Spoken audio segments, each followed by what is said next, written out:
নমস্কার বন্ধুরা, যারা যারা যুবসাথীর ফর্ম ফিল আপ করেছিলে তারা এই মুহূর্তে খুব চিন্তার মধ্যে আছো। এপ্রিল মাস পর্যন্ত সবার অ্যাকাউন্টে প্রায় টাকা ঢুকে গিয়েছিল, কিন্তু এই মাসের টাকা এখনও পর্যন্ত ঢুকেনি। তাহলে কি টাকা ঢুকবে না? আজ প্রায় মে মাসের 7 তারিখ হয়ে গেল, এখনও পর্যন্ত টাকা ঢোকেনি। তাহলে কি আমাদের নতুন করে ফর্ম ফিল আপ করতে হবে না কি করতে হবে? এটা নিয়ে আজকে আমরা একটু আলোচনা করার চেষ্টা করব। প্রথমেই বলি, এখনও পর্যন্ত টাকা ঢোকেনি এবং যেহেতু আমাদের সরকার বদল হয়েছে, তাই টাকা ঢোকার সম্ভাবনাও খুব কম।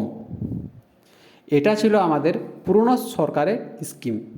এবার আমাদের রাজ্যে নতুন সরকার এসেছে, নতুন সরকারের আলাদা স্কিম আছে, যেটার জন্য আমাদেরকে নতুন করে ফর্ম ফিল আপ করতে হতে পারে, কিংবা পুরনো ফর্মের সঙ্গেই কিছু আমাদেরকে আবার নতুন করে ডকুমেন্ট জমা দিতে হবে। সুতরাং এ মাসে টাকা ঢোকার সম্ভাবনা খুব কম।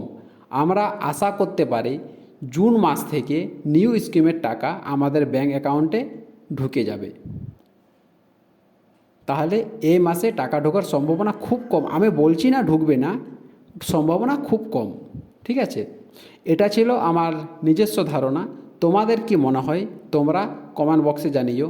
এইরকম আবার নতুন কিছু আপডেট পেতে এই চ্যানেলটাকে সাবস্ক্রাইব করে রাখো এবং ভিডিওটা যদি ভালো লাগে লাইক করে রেখো।